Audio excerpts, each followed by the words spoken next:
এইবার বাজারের ব্যাগ ভরার মতন ব্যবস্থা একেবারে কেন্দ্রীয় সরকার করে দিল। তার কারণ অন্তত 175টা এরকম জিনিস রয়েছে নিত্য প্রয়োজনীয়, যার দাম জিএসটি কাঠামোর রদবদলের ফলে অনেকটা কমে যাবে। জিএসটি পুরোপুরি মকুব করা হচ্ছে।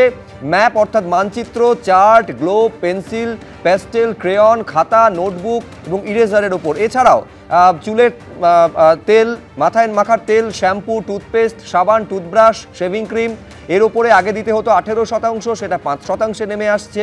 ঘি, মাখন এবং চিজের ওপরেও কমছে জিএসটি। অর্থাৎ নিত্য প্রয়োজনীয় জিনিস একাধিক রয়েছে যেখানে জিএসটি কমে যাচ্ছে।